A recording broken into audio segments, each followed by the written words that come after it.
and someone asked Helen Keller on the jury Star stand, Trek point Into Darkness is to by the far person, one of the best point to movies. the person that hurt you. She can't. She didn't see.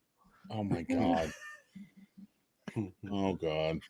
Yeah, just like Star Trek, I can't see into the Star darkness. Trek now. That's true. I guess. Listen. I missed this popcorn and pints, and all I was gonna say is, I guess it got real white. I wasn't there. So Hey, So are we we played actually streaming Under the Popcorn and Pints to Facebook?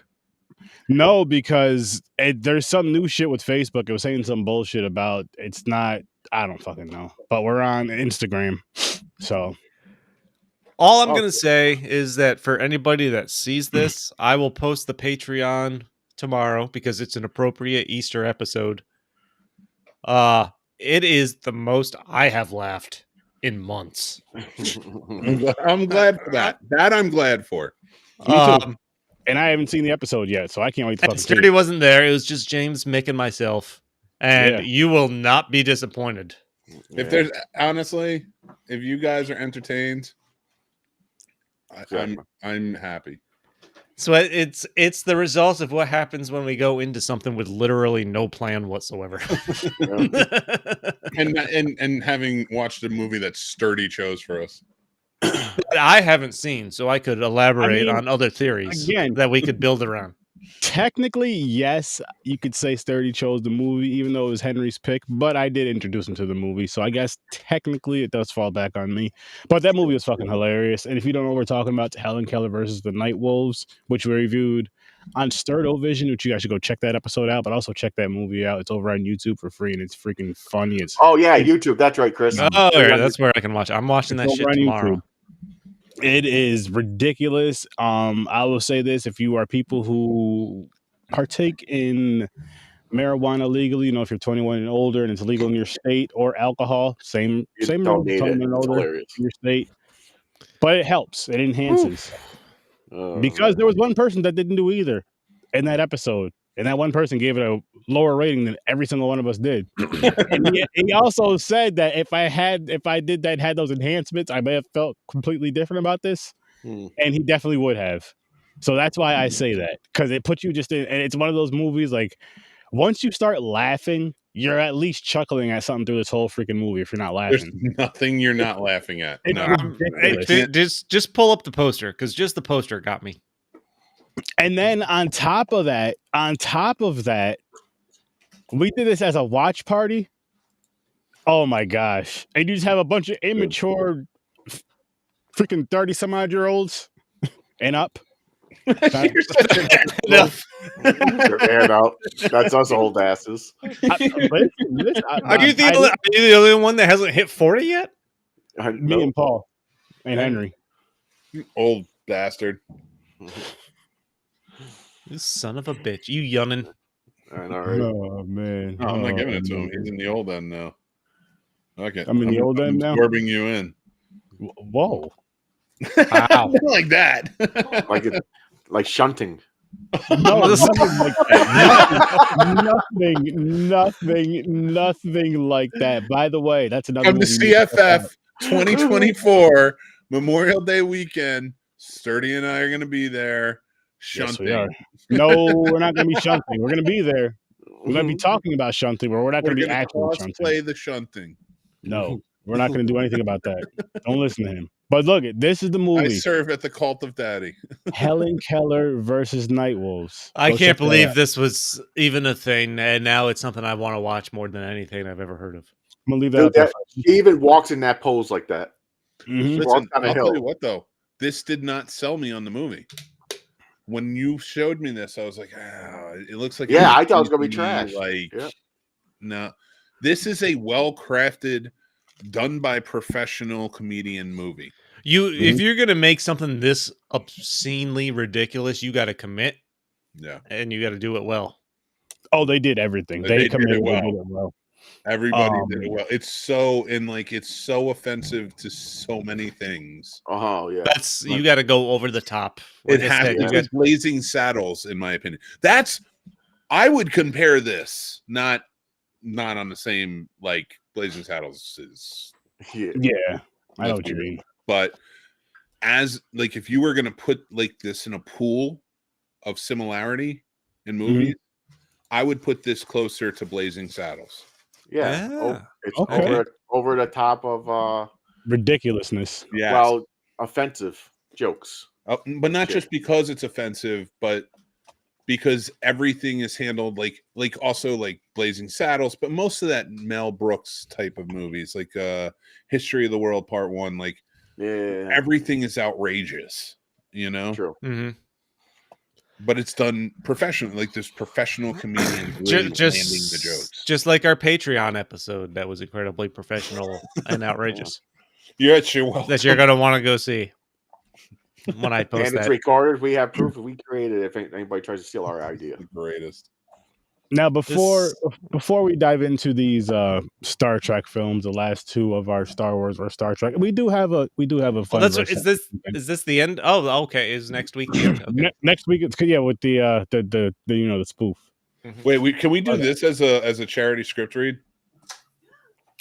Yes. The hell, Yeah. Keller? Let's plan it for something after the con. All right. Yeah. Later on after the con, give us. I'll say like July-ish. Let's make it our Halloween one. Okay. Fuck it, let's do that. Perfect. This is the perfect movie. And guys, this is going to be a trailer you may start seeing a lot because this is something I really want people to watch. This is iconic. This is important. This is something that is life-changing if you watch this movie. But just check the trailer out, all right? Tell your kids to shut the hell up or get the hell out so you can hear this. Or normally family-friendly episode. An inmate at Street Justice No, Films. it's not family friendly. Our shit's not for kids. I want to tell you a story about a little girl who lost her eyesight and her hearing during a horrific wolf attack. This girl went on to save her entire town. What is Helen Keller doing here? She on a blind date? Simply by using her other senses. What's Helen Keller's favorite color? I bet it's corduroy. And a bunch of other cool shit, too. I think your sister has a gift. I'm gonna teach her how to read lips. Diner. Whose vagina? I can hear you just fine, fuckface. I can pick up the vibrations of your voice through the glass. You're a real fucking miracle worker, Ann Sullivan. They laughed at her lack of hearing and sight. She's blind! She will laugh standing over their grave. Jesus, that's really fucking dark. Sorry. Never made love to a black guy before. Oh, I'm not black. Everyone's black now. From the man who brought you FDR American Badass, Poor Boy Drowning as a Fury, and the first ever best-selling romance novel for dudes. At night she cries while he rides his steed. Stay James Street James. I just taught myself Braille on tape. Starring Blythe Moynihan, Darth Granite, Bambi Lightfeather, Peter Portnoy, Maggie Martindale, Ronald Shortloin, Peter Tom Donnell, Legs Diamond, Wilf Hamelback, the Scagnetti Brothers, Denise Shrimpson, Guantanamo, and featuring Van Sant Law. You have the right to remain silent. What's the difference between Helen Keller and a normal person that can hear and see? I'm not a fucking pussy.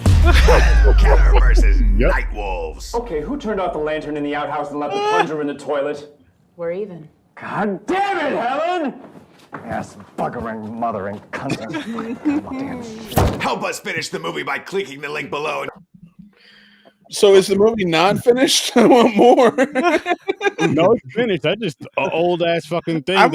I'll provide money to the sequel, and I haven't even seen the first one. I don't want a sequel. I want her to be the leader. Oh, hold on. That's true. We created an entire universe on the Patreon that you're going to want to go listen. But they may do a sequel just to kind of get more of that thing in there, and then boom, it's like you dive into the Avengers. It's not like Helen Keller would ever see it coming. You got to have the stinger at the end where Geppetto shows up. Oh, you will get there, people. We'll get there. Yeah. I can't wait to see what the fucking crazy sons of bitches we're talking about. We go deep. I almost want to make it free just to show people. No, You do not do. you can't. That's. I know. I'm tempted. So what you do is you make a couple clips. Maybe have Mick check them out. It's presented by a Mick Velvet production. Mick Velvet production. Ooh, I like it. I'm gonna send it right to the filmmakers. Be like, Can we join your team? Can we make this happen somehow? Can't be a high bar. Oh man, I love it. Because then you put some stars in those movies, man. Hell yeah. I love it. Anyway, But, we're supposed to start touch. Yeah. Boom. It's right here. Star Trek. Yep. Trek Wars. Into It's the Trek Darkness. Wars. It's Trek Wars this week. Star Wars is Yeah, over. Star Wars is Star all Wars done. is all done. It's finished, finito. I kind of don't want to give my ratings till the end because I don't know if you'll know which one. You guys want to place bets on which one you think my favorite is? Of these two, Ooh, Yeah. I'm going Into Darkness. me too. And then, okay. You got started. I'm just to be different. I'll say Beyond. Okay. Let's get into it. And I shall reveal with my Which one rating. made you cry? Oh, we also got Which one made me cry? Yeah. the fuck? Neither of these made me cry. No. Okay. I was gonna say because that So- would help with my rating. We also Or got to my guess. we also got to decide at the end if you are a Trekkie or Star Wars. You know, it's funny. I'm both, It's- baby. I'll always be both, babe. I was love it. thinking. Listen. I think we can answer this now, and I have my answer already. 'Cause I was thinking about this earlier, right? And I'm thinking about like, if I go back, if I was to go back and watch these movies again, which ones would I actually rewatch? Yep. Oh, Star Trek. Thought about it, right? Star Wars, 3, 4, 5, and 6. Let- Easily. Mm. If Watch I'm those back okay, to back. if I'm picking an entire franchise based on the body of work in front of me between the two, I'm going Star Wars.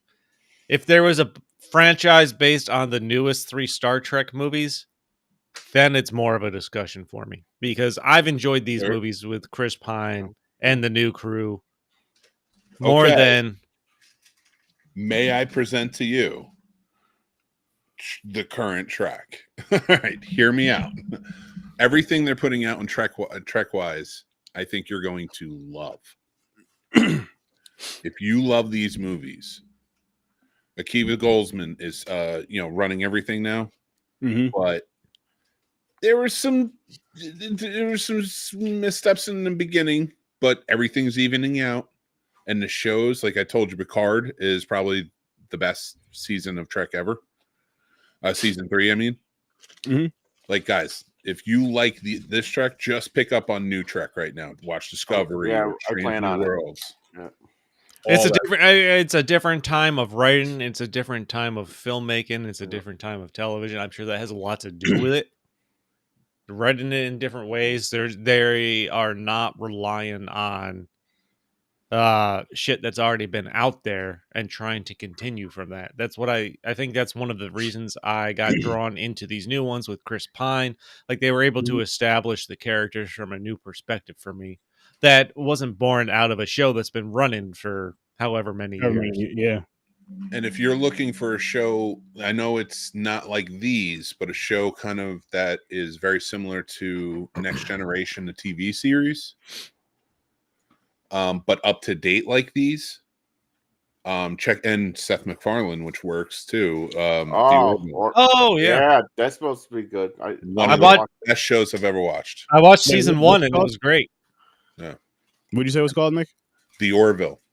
The Orville? It's like 4 seasons. It's one of the best shows I've ever watched. It's like Star Trek with comedy. It's the Star Trek type environment because he has his love for Star Trek and stuff. No. It's Trek. Yeah. It's not. Oh, it's Trek. not, I'm just saying there's comedy. There's comedy to it, but it's not silly. Yeah, it's not. It's not like exactly. normal Seth MacFarlane. Yeah, it's not like. Don't get me wrong. I love it. I love Seth MacFarlane's silly stuff, but like that was so much homage to Next Generation and his love for Trek. Yeah, me and the wife plan on watching some shows. We wanted, like you suggested, Picard. So we're probably going to check that out first. We're probably going to watch that You know first. What? I'm gonna do that. So for you. I was just talking to my wife earlier as we were watching these movies because she loves these movies too. That I was like, I want to start watching Next Generation again. She's like, we should start doing that, but maybe I'll start with the newer ones instead.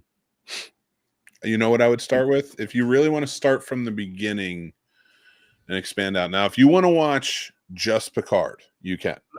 Not like I don't want to go super far, like Next Generation, because I love. I'm gonna watch just Picard. Oh no, I meant new stuff. I just meant new stuff. Oh, okay. So what's the new ones? I would say I'd say if you want to start somewhere to kind of get in, start with Discovery. Okay. Start there because that kind of was the opener into this new universe again.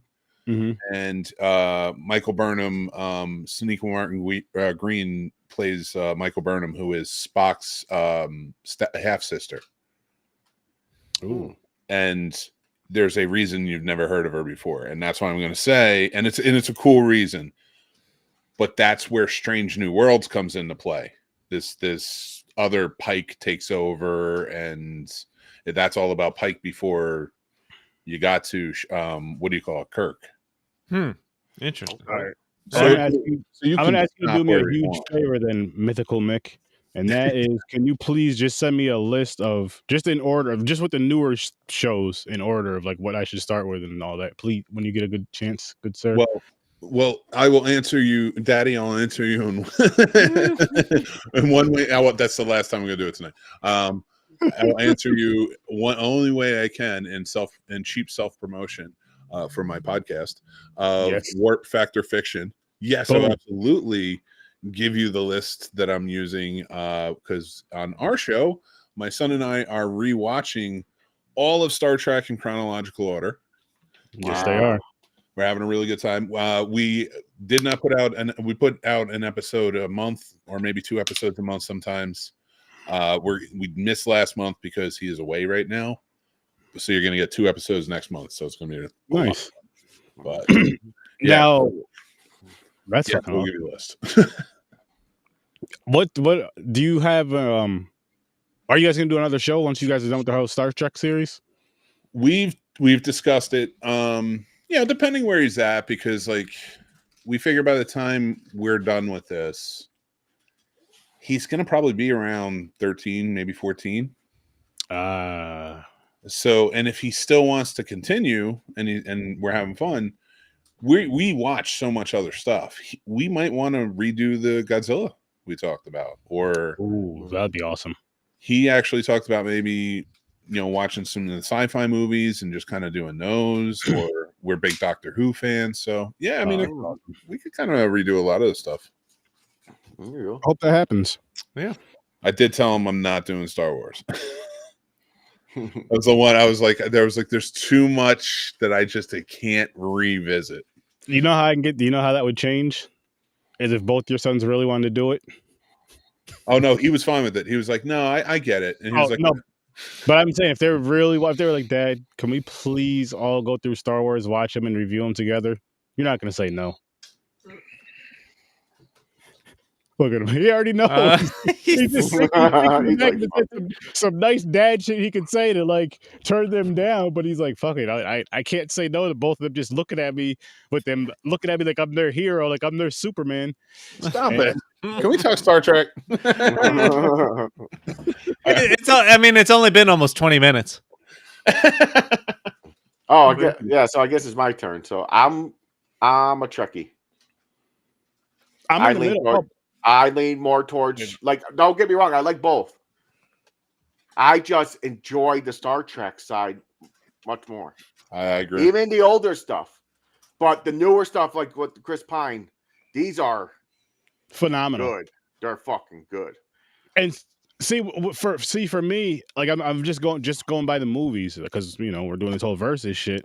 And like I said, for Star Wars, it's 3, 4, 5, and 6. For this, it's the first. It's these new 3, and then part 2 from the original. So it's 4 and 4 for both. No First Contact. I like it, but it's not there to like. I would go back and watch it again. Okay. Wrath of Khan was my shit, and I love how there wasn't there another Khan in this one too in part 2? Into Darkness. Into Darkness. I love how that was brought.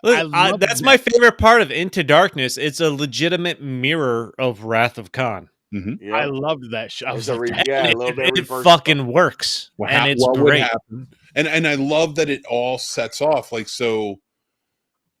Everything from what happened in the past, from Spock and then Nemo coming and changing the past all rippled everything for Khan to be found earlier.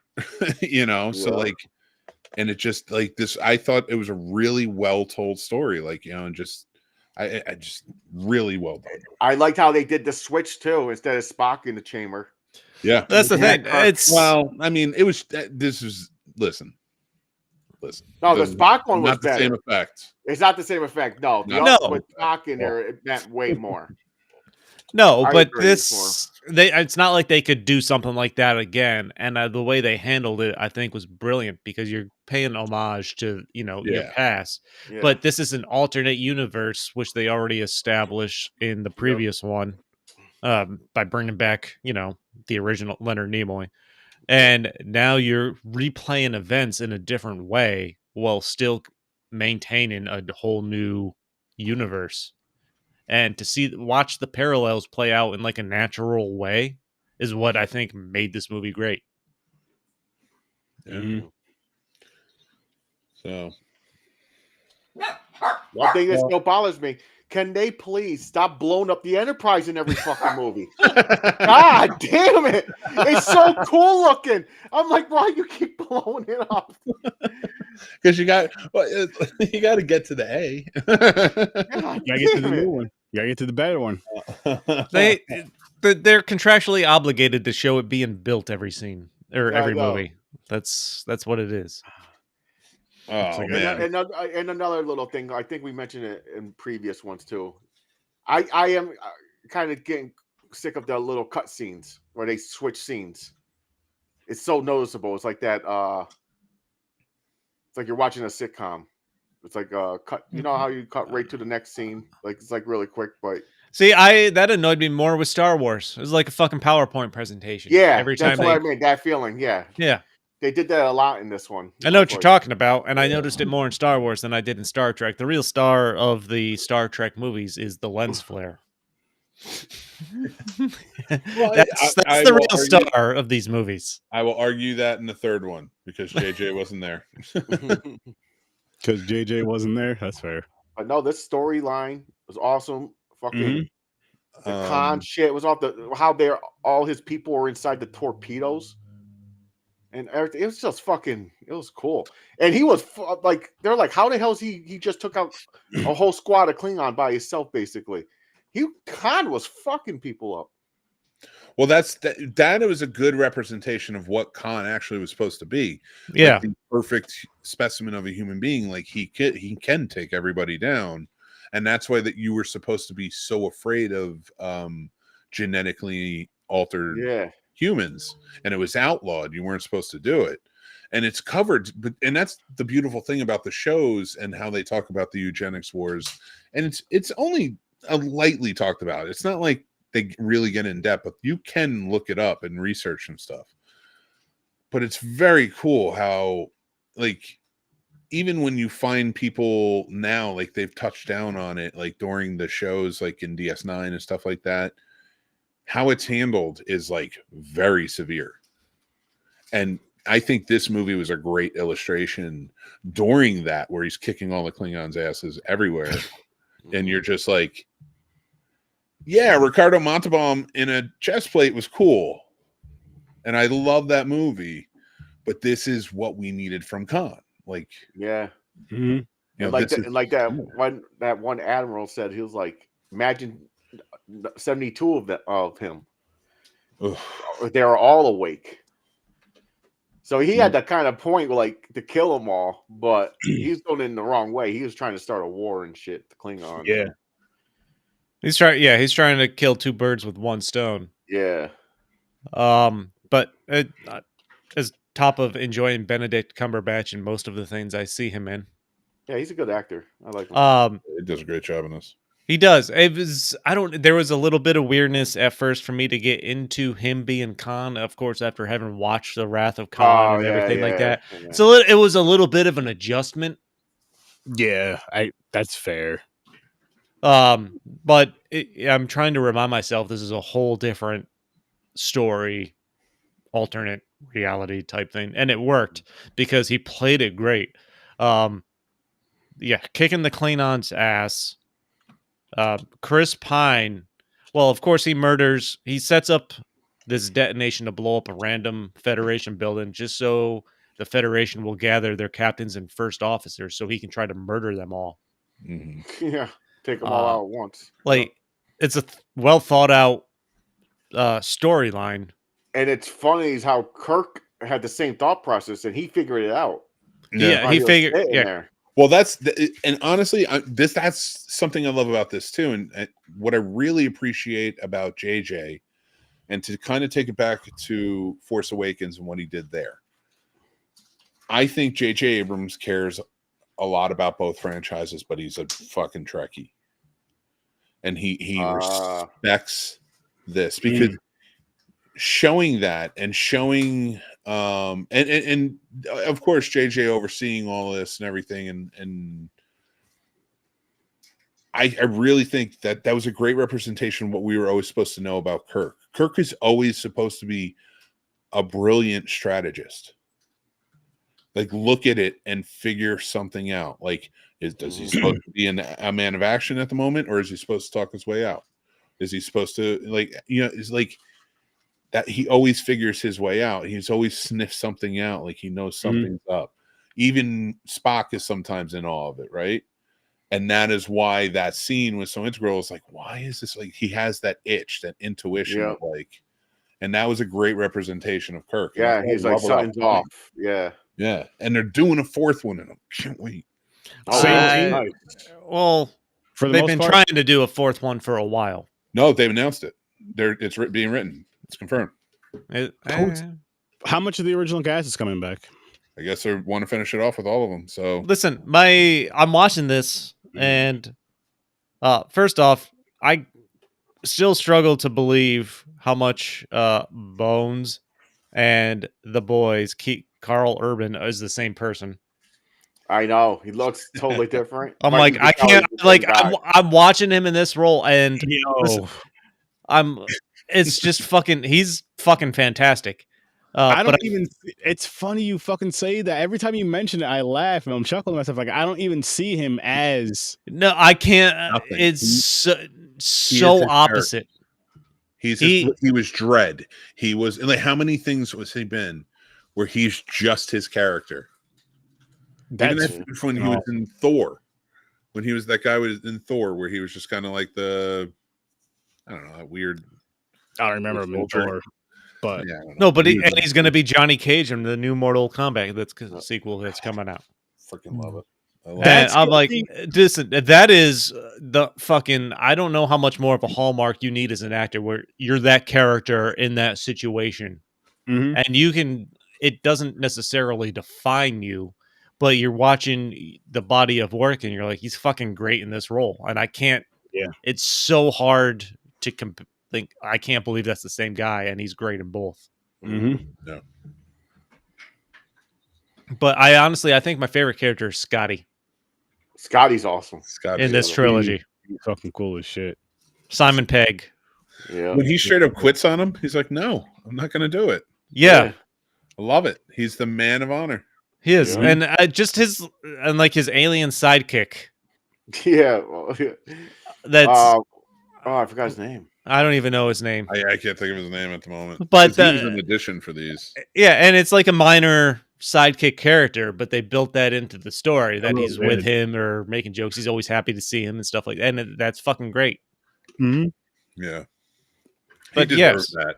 I feel like Scotty would have had a sidekick like engineer with him that like just was like a little alien like that. Like that was a good addition.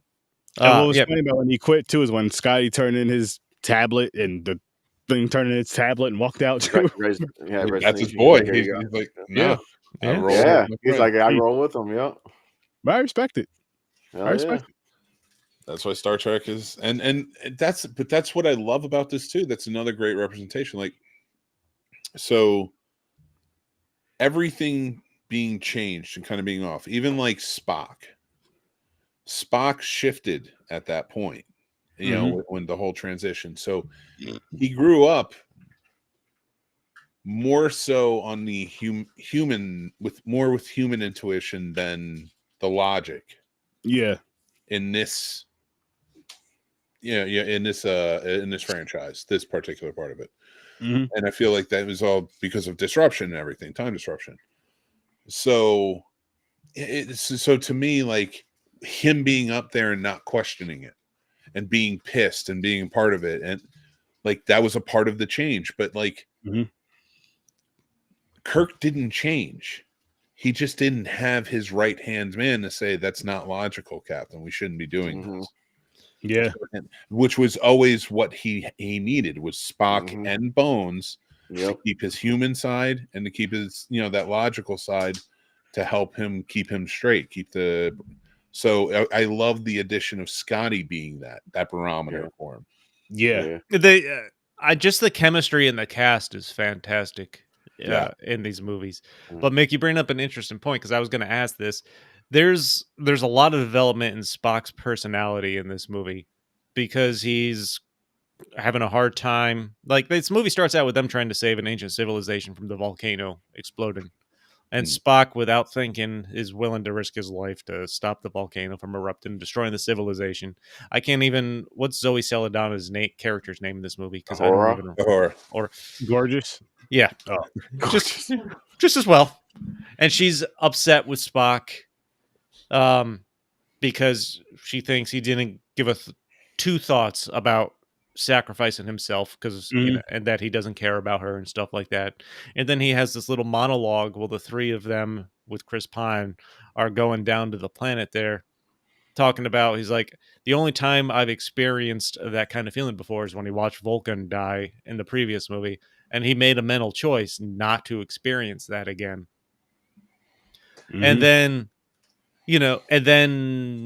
Chris Pine dies essentially at the end because of Khan and stuff, like the radiation, and him yelling Khan as opposed to fucking Kirk in the original movies. That was great. And then he unloads on Khan, just fucking fist pounding him at the end. And like, it's great to see, but I'm also curious, are we towing the line between too much human emotion for Spock and wanting to see that human emotion? I think I say no. I think it was done well, and I think it was done to kind of stand out from every other Star Trek movie. To where let's make it up.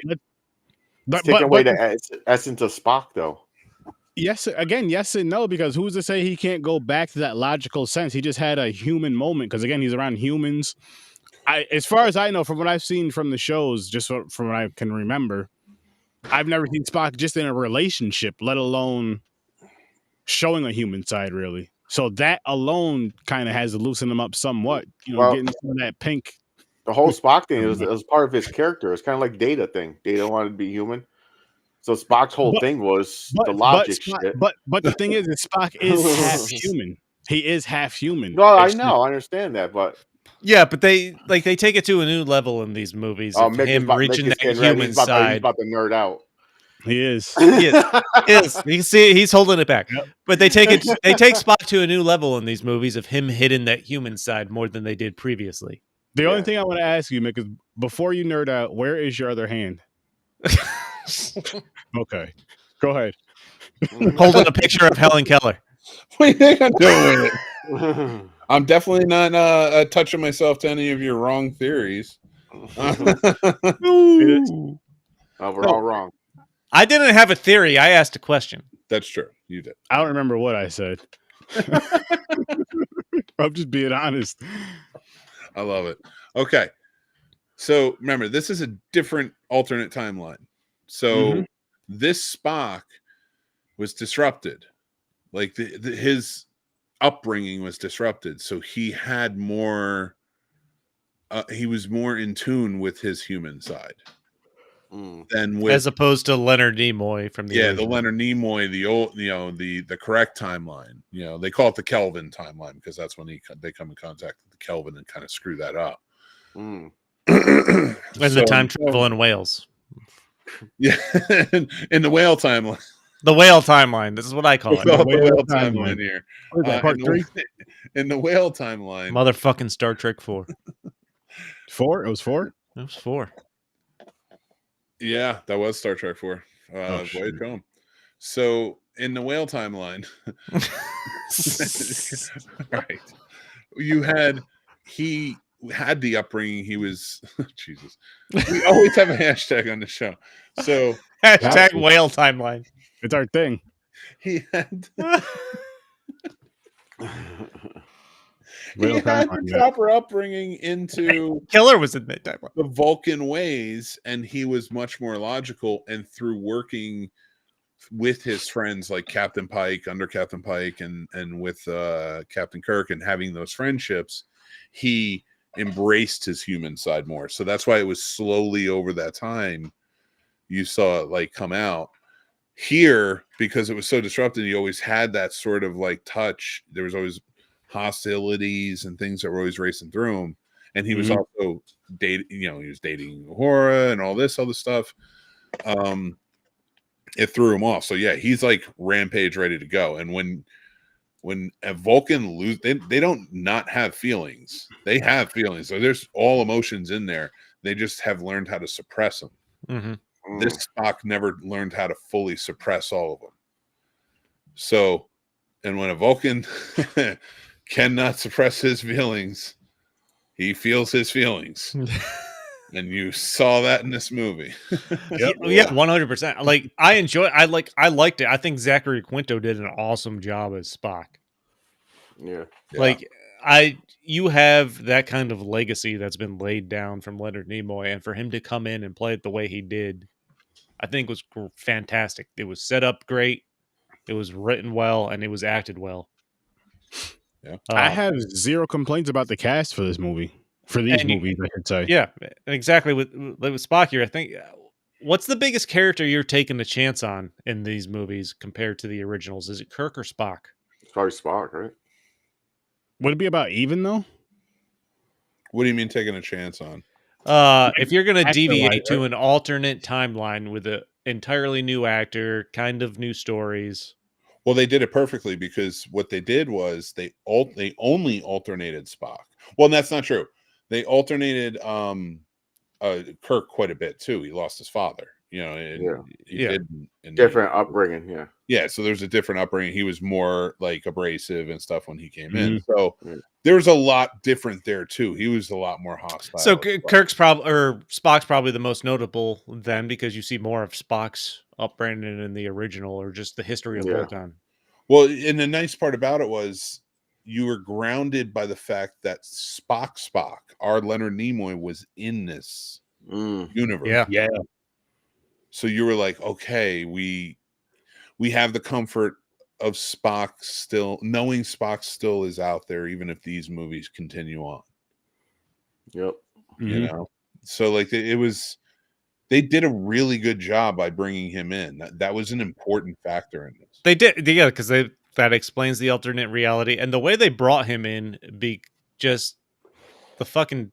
Well, I've watched this early in the week, so I lose memory on some of the details. The way Nero brought him in to get a vendetta against the original Spock, and watch him blow up Vulcan and everything like that. Like, that is a fucking heartbreaking story. Just That's because like of time travel. Nero. I was saying, so I was saying Nemo. I was reading something about Finding Nemo the other day. Like even the villain. We haven't even really talked about Nero, the villain. Just trying to take out his vendetta. One, right? Did we talk? Why wasn't here last week? Was that the first one? Yeah, that was the villain of this one. The villain of this one was Khan. Oh, that's right. The Admiral. Fucking drunk. Helen Keller on the brain. Oh my god. Nope. Helen Keller on the brain. I almost a joke came out. A joke was like right here. I felt it hit the back of my teeth, and I was like, nope. And save that for the Patreon. No, but that's right. They do have the one scene with Ambassador Spock.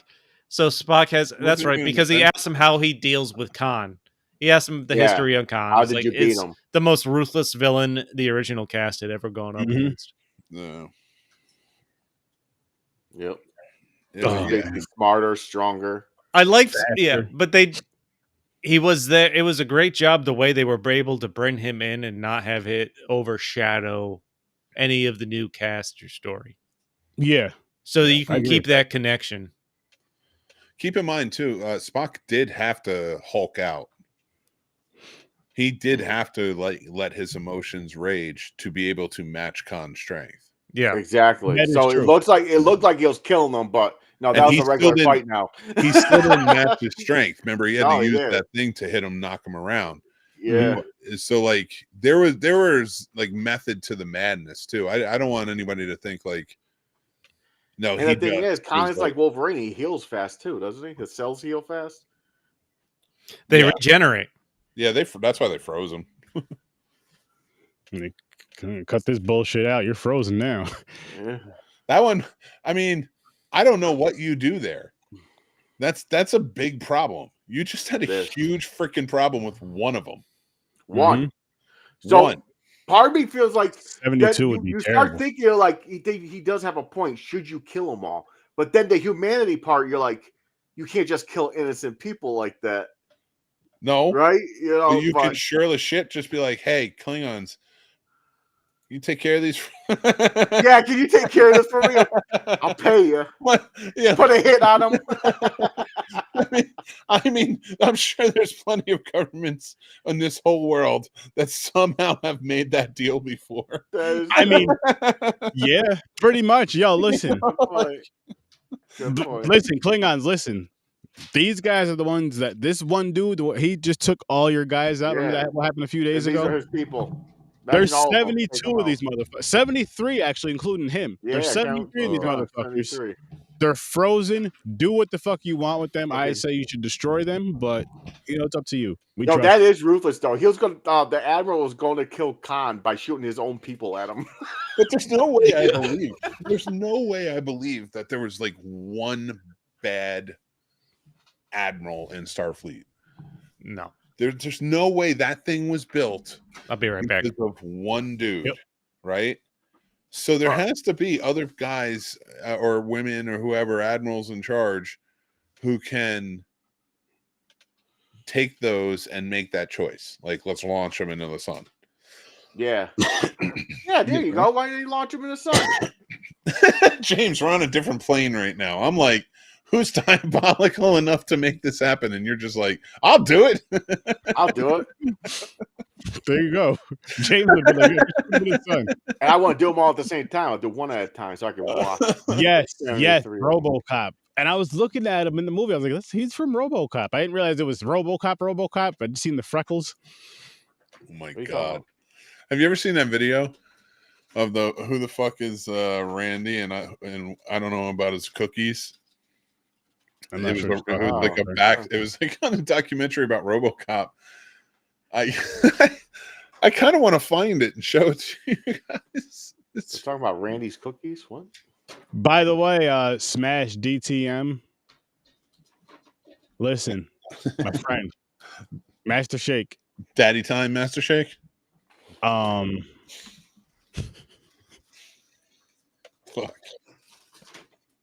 That's not what I was gonna say. What I was gonna say is, I highly, highly, highly, highly recommend you check out. Have a few drinks before you watch this movie. Oh my God, do it. Helen Keller versus the Night Wolves. You will have a fantastic time with it. I know your sense of humor, Dan. Trust me. We did a watch party for it last night, and He's gonna hate it. Who's your daddy, and what does he do? He's a podcaster. He's a hard podcaster. Well, my father, he used to drive a bus. He's retired now. He's chilling. Probably sleep. I'm assuming it's maybe not. It's only 9:45. Oh shit! It's not. And we haven't even gotten a second movie. No. I thought we were blending them in. Are we rating them both at the end? By the way, I briefly mentioned the casting in this movie. I enjoyed all the original Star Trek. Benedict Cumberbatch was fantastic, I thought, in this role. Just the fucking Kirk and Khan relationship throughout this movie. Like, we enjoyed the way they interacted in the original Wrath of Khan. Chris Pine and Benedict Cumberbatch as Kirk and Khan in this are, I think, just as great as a match too. It's when they talk, it's like they're like playing chess with each other. Yeah. Like I said, the fucking casting in these movies has been great, and just the chemistry. Good. I was shocked because I only seen like clips of the first movie of the newer Chris Pine ones, and I was like, oh, they made new ones. I was like, oh, they're gonna fuck up. They're gonna fuck them up. I was like, no, oh, they're gonna make it. They're gonna keep making movies as long as they make money. Yeah, but I watched these. I was like, oh my god, these are fucking awesome. They're doing a really good job with these movies. And you know what's crazy about the like watching these, and what's so awesome about these and so disappointing about Star Wars is, I feel, in my opinion, I feel like Star Trek improved in my opinion, from these 3 movies and all the other ones, with the exception of Wrath of Khan. And I feel like in Star Wars, if you go with just the original 3, they just fell hard. Like, and it's like you had this awesome source material. How do you fuck up so bad? I guess that makes Star Trek better overall, even though movie wise I had them even with the 4 that I choose. But Star Trek's better overall just because they improved, like from the past till now. They, in my opinion, I feel they improved just movie wise. Show wise, I have no clue because you'd have to go over there and watch. Go check out the Scene Snobs, Warp Factor Fiction. They can fill you in on that. But I'm not familiar with the world. There's more Star Wars fans than Trekkies out there, right? Like Star Wars is more popular. You think? I'd say it's pretty. I mean, that's the thing, though. It's not like you're one or the other. Like, I love both. So no, I say they're both good too. But I'm saying if I had to watch, like, I lean right towards Star Trek. I'll go right to Star Trek and play those. I think it's just a preference thing. Like, because I mean, there are times I don't. Am I really interested in seeing too much from Star Wars right now? No, but that doesn't mean there's not stuff that I am not enjoying. And, I'm cool with that. So, and also, like, I'll check out the new movies that come out with, but I'm just at a point with them where it's like, if it's not good, it's not good. Fine. Star Trek, I'm not really worried, to tell you the truth. They're probably going to be pretty good. Or even like, because even like Nemesis, which isn't that good, right? Still better than Rise of Skywalker. True. So I didn't mind Nemesis, watch it, actually. I didn't mind it. I think also the franchises. Well, the franchises were handled in different ways. You have the original Star Trek movies. That started with Kirk in the original cast. Then you have a new set of movies with Picard, and this new set of movies with Chris Pine and the crew. And they were all filmed together, almost just like in order. Essentially, you're not starting. It's not like you started Star Trek with the Picard years and then went to Kirk, and then forwarded to Chris Pine and stuff like that. That's true too. So I feel like the Star Trek movies just evolved essentially with writing and movie making in general. That's why they got better and better as they went along. So do you think that Star Wars took the tougher route? And I mean this as far as, instead of trying to make sequels, going with prequels, and then making sequels to these prequels. No, I don't think it's just that. And then making sequels after you make all these damn prequels, and then you make sequels, and it's just like you're all over the place. Versus Star Trek, they just kept like, okay, this generation's done, so let's go to another one. Let's go to a newer one each however many years. I don't know how many years they do it, but you know what I mean? Only one other franchise that I can think of, not saying that others haven't tried and there hasn't been close or this, that, or the other. There's only one other franchise that has come as close to successfully keeping a franchise on track the way it is to Star Trek, and that's Marvel. That's fair. And just meaning it in a way that's like, even things that failed in the Star Trek world didn't take out Star Trek. Roddenberry had rules, and he had disciples, and those disciples carried out those rules after he died. And, yes, did things lighten up? Of course. But like, it wasn't always like you had to stringently like follow these rules. Sometimes they like bent a little bit and like it kind of restructured, but it was always done with the same, like, Star Trek has a vision and that's where we're going to go with it, and this is what it was always supposed to be, and that's the line. That's just the line. So like this universe, Star Wars didn't have that. yeah, no, they definitely don't. when I think of Star Trek and Star Wars, for me, right, Star Trek is what I love to watch as hopeful. Like, I would love to live in a world like this. Right? And I watch Star Wars as almost like why I read books, historical books, or even fairy tales and stuff like that. Like all of those like old stories and things like, because it's interesting. Because it's interesting tales. Sometimes they're not. Sometimes they're amazing tales. So that's what those two differences are with me. Like I put Star Wars on the same realm as like a Lord of the Rings. Okay. So okay. But yeah, I think this is more for you, Mick, because you remember these movies. He's not wrong. I mean, but 7 seasons each, 25 episodes a season. You're gonna have a downer. Have some downer. Yeah, that's true. Hell yeah. Doesn't matter. It's not. Cool. That's not just. And I used to Trek watch Deep Space Nine, and I enjoyed a lot of the episodes. I didn't mind it. I think I watched. I didn't see every season. I'm not saying. I don't think I did, but I didn't mind Deep Space Nine. No, I liked it. I was watching it. You know who thought she was in space all the time? Helen Keller. Yeah, I heard she flew a rocket. Oh my god! There they go again. No, don't go again. Just go watch the fucking Patreon. You gotta watch the Patreon, guys. Save it for the Patreon. Any more on Into the Darkness, or should we move on to Beyond? Let's go to Beyond. Let's go to Beyond. Remember, if you're going into darkness, ask permission first. Same with the Beyond, I guess. But oh my god. Let's get Beyond, guys. Let's get Beyond. Can I say something? One more thing about Into Darkness? As a Star Trek fan, when the trailers were coming out for it, they showed the Enterprise crashing into Earth. Yep. With that wave over it.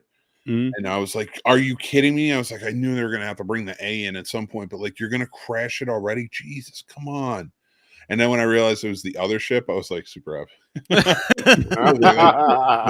Never mind. I take that back. I'll tell you, man, they fucking destroy every ship. Like, well, the one thing I've learned about Star Trek movies, and even early on, is like every time a new movie starts, I'm like, all right, who's the fucker in the Federation that's the turncoat? Like, I'm waiting for a turncoat in every movie. True, because usually, yeah, exactly.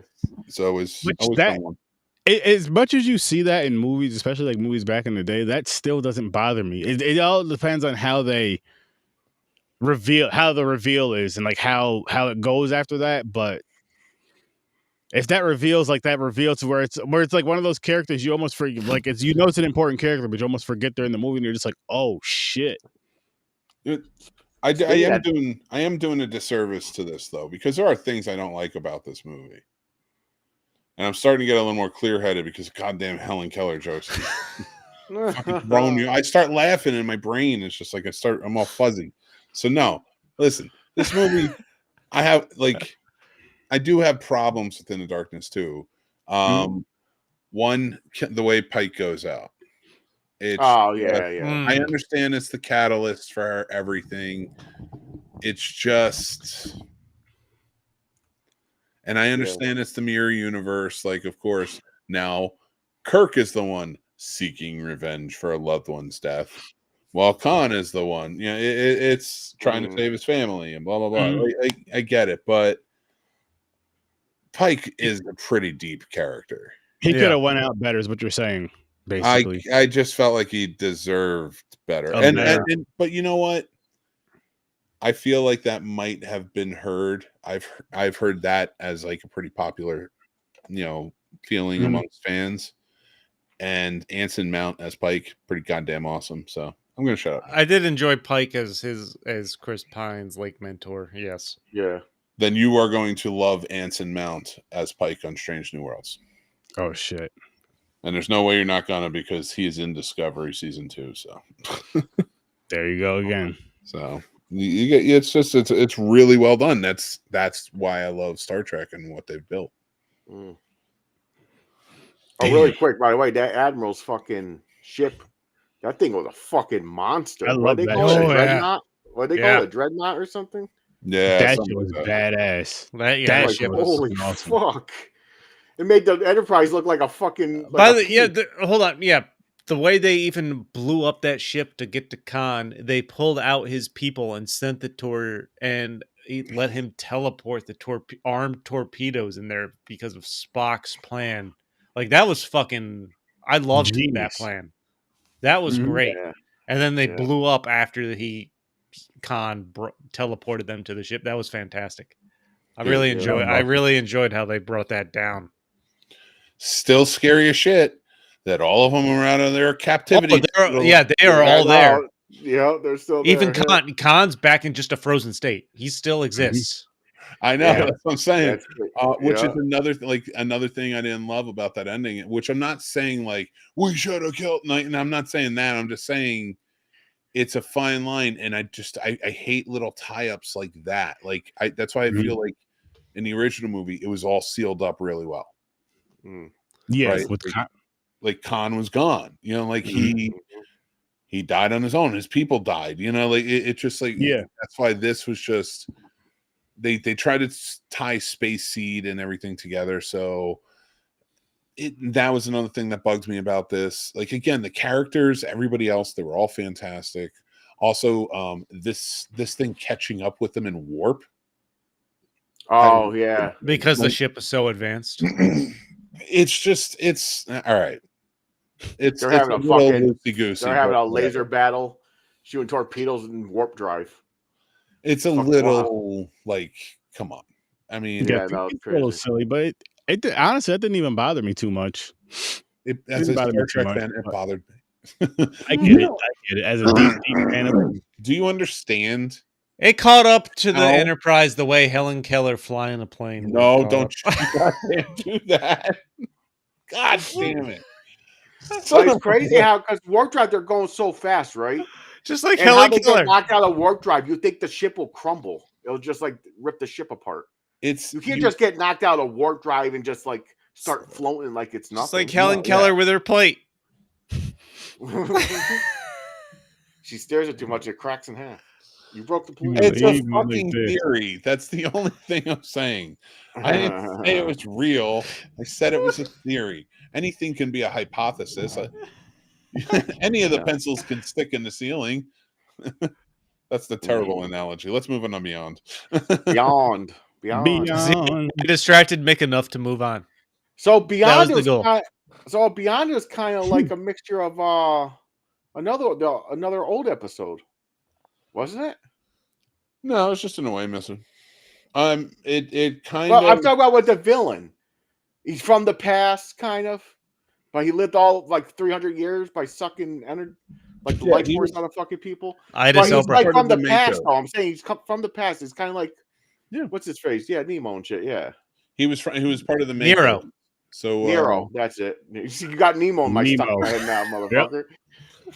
Just like Helen Keller stuck in your head. I mean, Disney owns everything. Disney owns everything anyway. So Helen Keller. They had this repeat of like kind of like Nero thing, kind of, because he's from the past, like 300 years or wherever the fuck they said he was from. James, do you want me to explain it to you? Yes, thank you. I need the simple explanation is Idris Elba is timeless, but you know, I need the Trekkie to understand this. Yes. So, what exactly do you want to know? You just keep saying. Mick's just here to explain the movies. I'm just saying like how they're taking like pieces. It reminds me of older movies that we watched already. I'm saying it's like they're taking parts of other movies. Yes, no, absolutely, and it does have that feel, and that's what I love about it. Simon Pegg actually helped write this one. He did. But there is a connection to the Enterprise television show to this. Okay. So they were all a part of the Makos, which were the Marine unit, the militarized unit during Enterprise days, in the early days of Starfleet. So when Starfleet was strictly became like about exploration and not militarized, that's what they were saying. Like they just made these. They were just like, here's a ship, go explore. And you have all these military people who have been fighting wars against Klingons and stuff, and they're just like, "What do you want me to do here?" Like this is them. They got trapped on a planet, and for years and years and years, so it's maybe about 100 years or so they've been there, and that's basically what this was. That's the only kind of transference into. There was no like time travel or anything. Okay. No whales. No, this is the not Wales timeline. The better timeline. Oh, that chick was pretty badass, though. I like how she had that fucking clone technology. Dude, yeah, I enjoyed the Jayla character. I enjoyed her makeup, her costume, everything about I was just her. playing the radio. Good song choices. Oh my god, dude. Sabotage. Sabotage. Them putting on Beastie Boys Sabotage as they were going through the hive, destroying ships. Like that was my favorite scene of the movie. Like this awesome. It was done so well. Oh, when they're like send them the signal to Blue It and it's the whale and they're like, whoa, yeah, and they all blow up and they're flying through the fire. Oh yeah, that's so cool. That was like, I wish I had seen that in the theater on a giant fucking screen. This gave me everything I wanted from this Star Trek. It gave me all the interactions I wanted. I love Kirk and Scotty together. And then you're throwing Chekhov in there. That right there is a great away mission team. This is the one where I wrote down Scotty was my favorite character. I thought I wrote it down in the last one. That was on my notes for this one. He was more in this one with Kirk.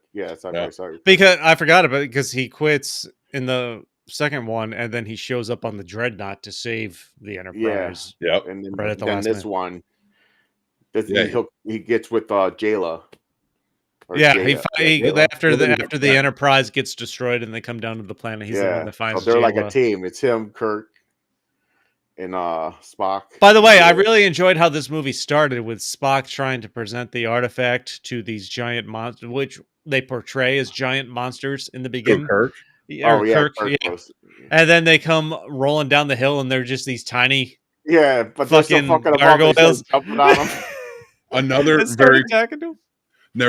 very cool thing that they do as a little tribute is like back in the day, like especially in that first season, whenever there would be a fight scene, for some reason William Shatner's shirt would always be ripped right here, like exposing his chest. If his shirt wasn't all the way off, but like it was always like ripped right here. And I loved how they kind of ripped his shoulder where the thing was like pulling at him. So like it was just like a cool little nod that I dug. Nice. Everything about this movie really paid a cool nod to the past, even more so than like JJ did. Thank you, JJ, for setting up these characters. But I'm so glad we're like into new territory.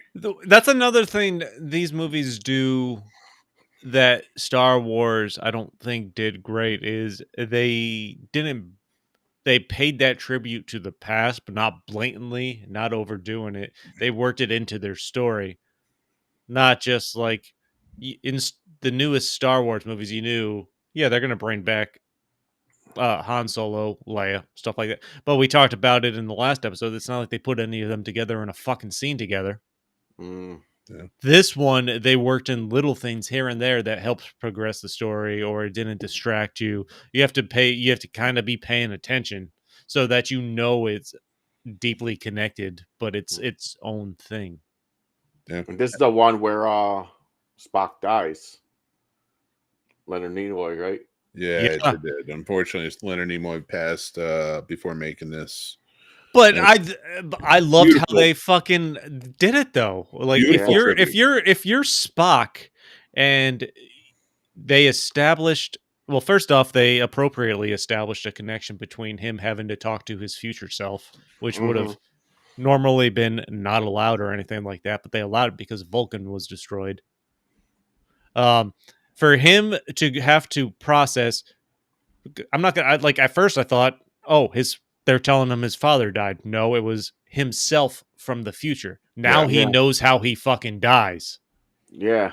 Well, no, he doesn't. His destiny's not written. No, that's true. But he's still seeing his future self die. That's a lot, and that's a lot to take in. Yeah. It's one thing. It's not the same as watching a parent die and being able to do like you're experiencing yourself dying in the future.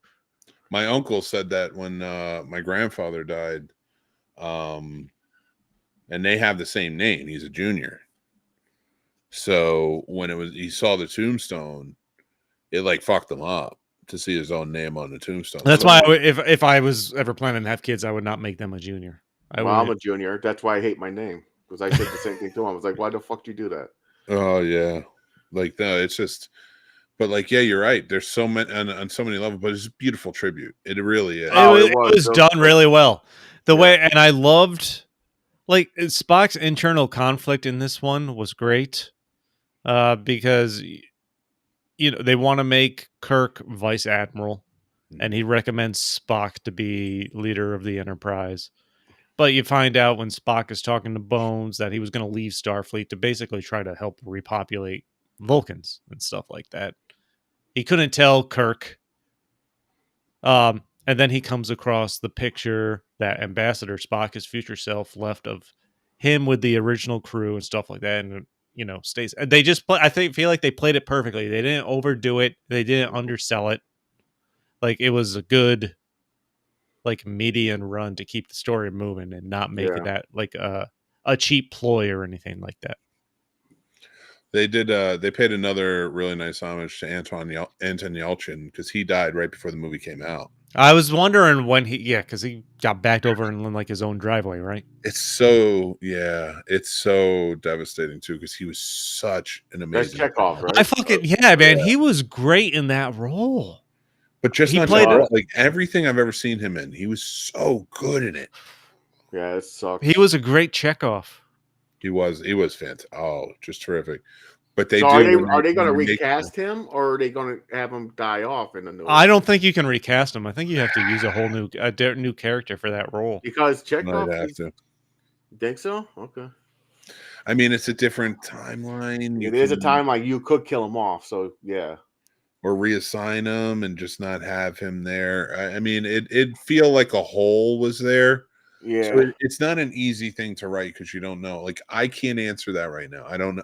I'd have to think about it. For my best guess is if you have to address it in the next movie, if you're bringing back the same cast and everything, and you're continuing this, I think you have to. I'm just saying, no choice.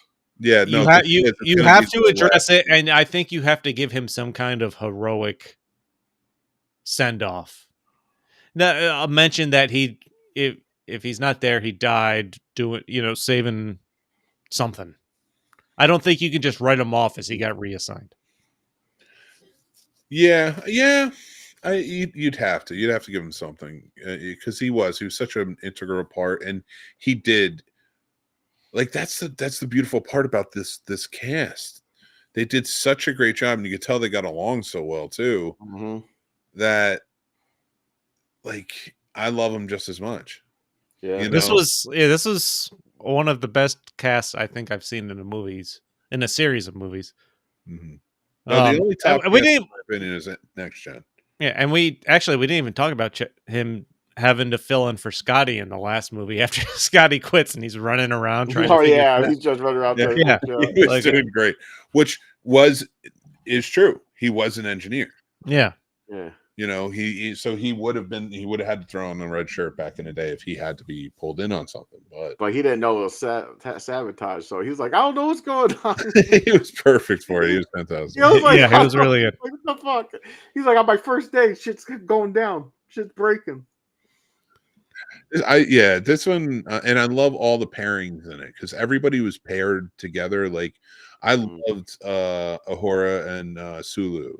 They were really yeah. I feel like I would, if this was a TV show, I would love to see more away missions with just them paired. Yeah, that's fair. I feel like that you could do some really. Same thing with Spock and Bones. I like how they like hate Spock. like, Bones says he hates Spock. That was what's great.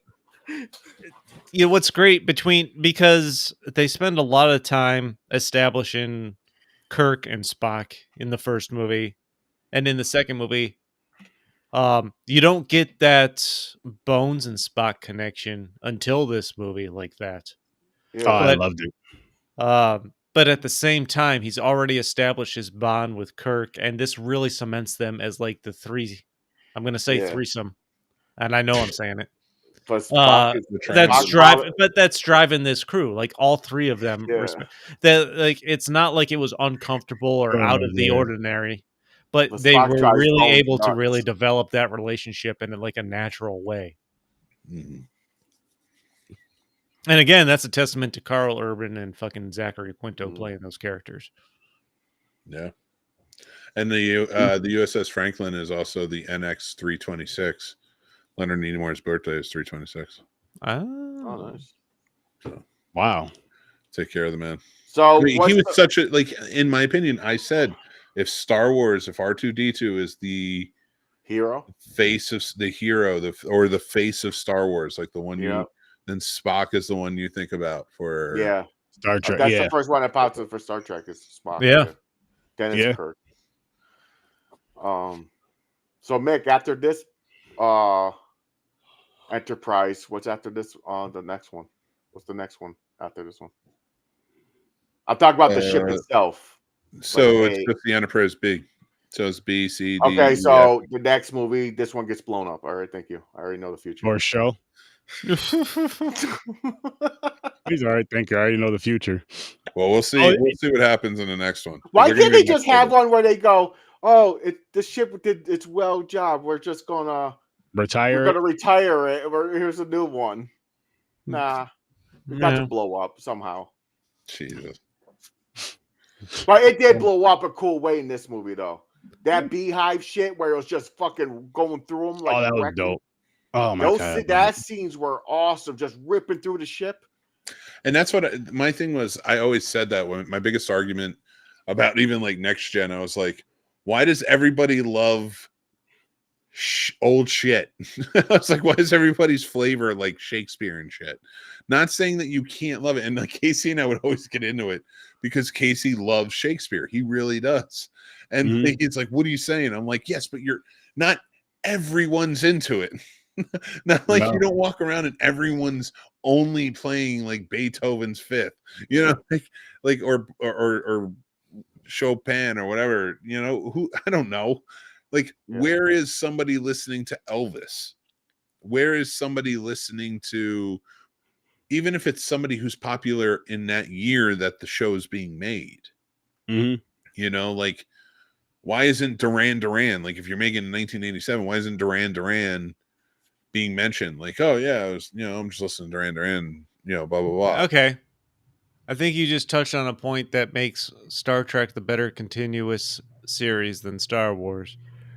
Star Wars fan base is definitely not like that at all. Star Trek has done that enough where they're introducing new ships after major calamities and shit like that, where the series continues and then you get invested in a new thing quickly enough that you're not so focused on what just got fucking destroyed. That's a good point. With each generation, actually, with not even just each generation. But yeah, that's a good point. I just look at the Enterprise like it's like a fucking classic car. That they are so cool looking in these fucking movies. The Enterprise is so dope, and they fucking rip it apart. I go, no, what did you do? You destroyed it.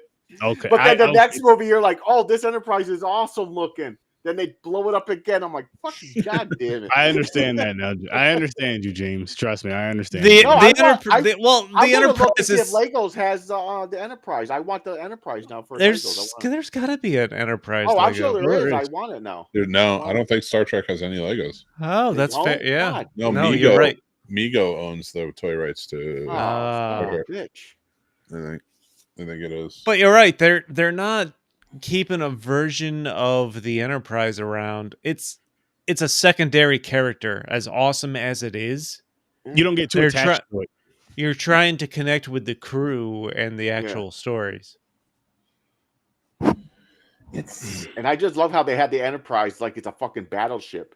It's a fucking explorer ship, and this thing has fucking torpedoes and laser beams launching out of it like it's a fucking. No, but that's the fucking thing about that's the fucking thing about the Enterprise. Like they remind you in everything they do. It's an exploratory thing. Like every ship they come across is fucking more advanced than the Enterprise. Like they could blow the Enterprise out of the sky. Giant, bigger ships, more powerful ships, whatever. I don't know. It's an iconic design though because they keep rebuilding it. Mm-hmm. Yeah, they found a way to keep the design, keep rebuilding it, but are able to destroy it to a point where it's meaningful in the story. And that's probably what it is as far as like, because they changed up just a little bit, maybe change the color a little bit, make it a little bigger, make it a little smaller, and that's just enough. So they don't change it too much where people are just like, oh man, I can't believe they fucking changed the Enterprise like that. But they do enough. They don't do it. I guess they do enough like they do for the Batmobile. I guess they do enough to where it's not stale either. So they change it just enough to where it's like it's okay. So it looks a little different and then it's like okay, now from each generation I can differentiate each Enterprise. Well, Mick can differentiate each Enterprise. I can't. He can do it from everything, which you know what I mean. But and I'm sure he appreciates that and loves that, being as big of a fan as he is. Versus like if it's the same ship, like with Star Wars for the most part, the Millennium Falcon? That's in like everything.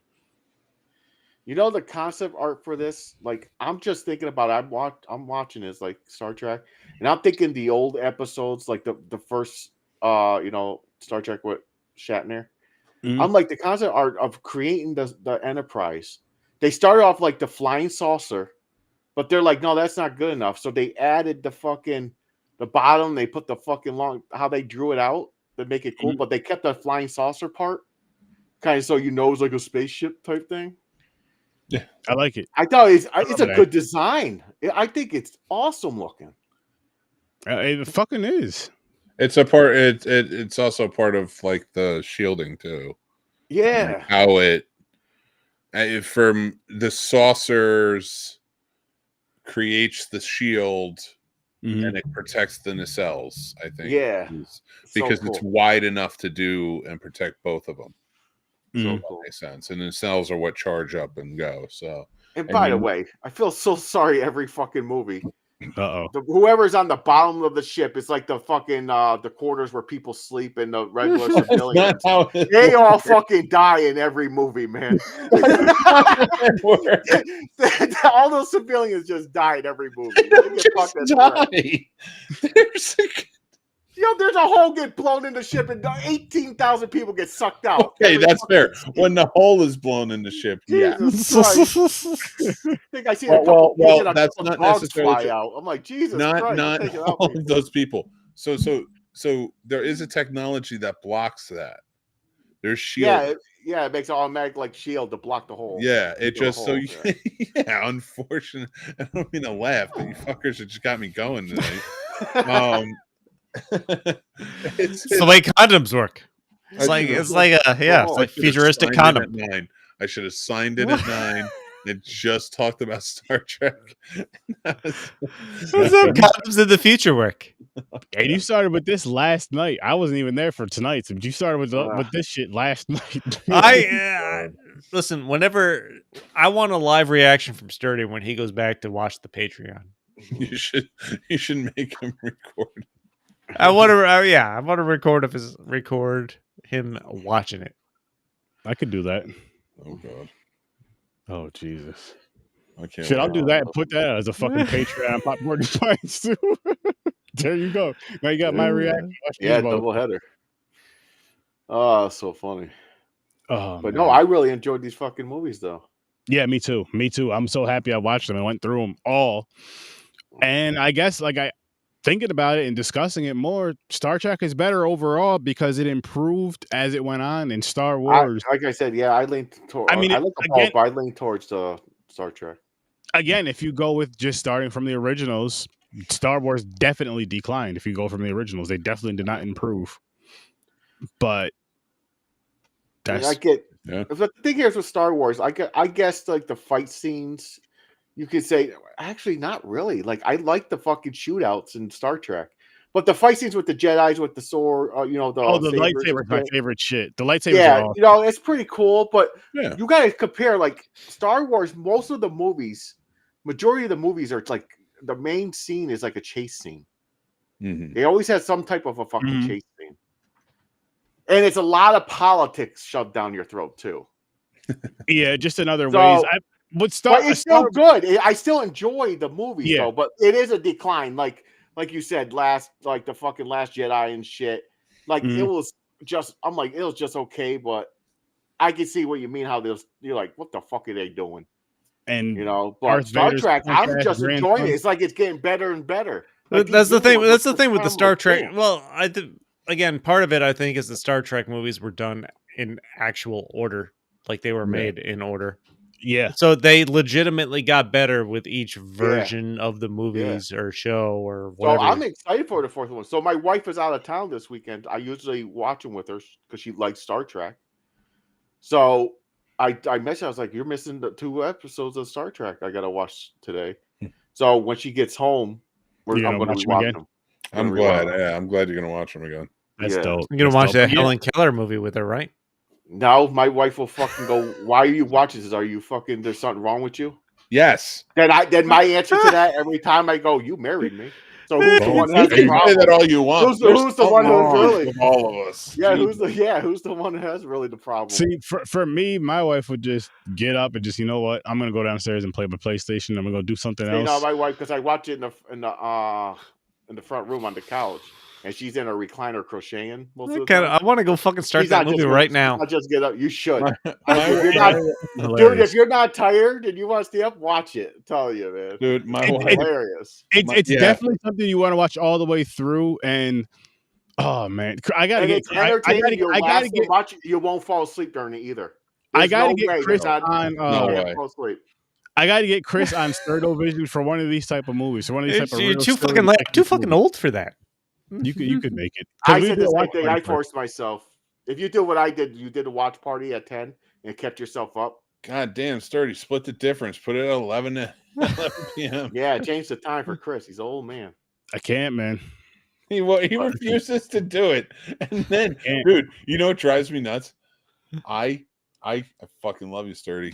Before I give my ratings for Star Trek, because I'll probably get stuff. I fucking love you, Sturdy. But I was on hanging out with you since 8 p.m. And I was very tired by the time we got to 11:50. But you made it. You got that second. And then I was like, you know what? I'll do the show. So when we're starting the show at 12:15, my eyes almost exploded out of my head. I was like, come on. In my head, I was screaming. You should have did what Jeff did during the watch party. Took a little 20-minute nap. He did. He straight up went to sleep. Like, what's funny? So after the episode, I was talking to him. Actually, no, I'll tell you guys this. Listen, people, we're wrapping this shit up. Go check out Popcorn. We got a rate. We got ratings. Just joking. April Fools. Yep, we're early. 2 days early. Jesus, Sturdy.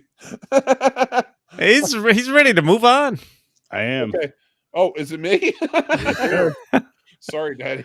You're the Star Trek, the Star Wars aficionado on here for you. So you have to start it off with the last episode of Star Wars versus Star Trek, and the the Star Trek versus Star Trek episode part 2. He's just fucking saying words now. All right. I know. Cool rating.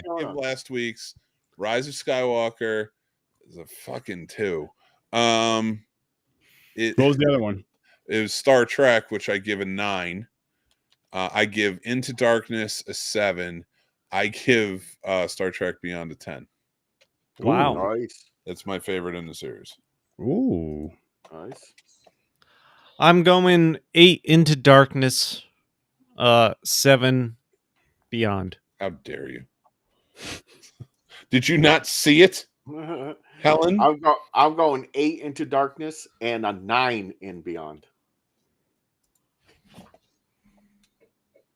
I'm going double eights for these movies. Enjoyed them both. Liked them about the same. I had a I really could good I time. could be talked All into three of double eights easily. All three of them I gave eights to. Actually, they were really good, solid. I love how the story's really connected. I like Beyond a little bit better. That's why I bumped it up to a 9. I almost kept it as an 8, the other one, but I was like, you know what? No, it's a little bit better. And this three-peat franchise further proves my theory that every third movie in a franchise is a fucking away mission.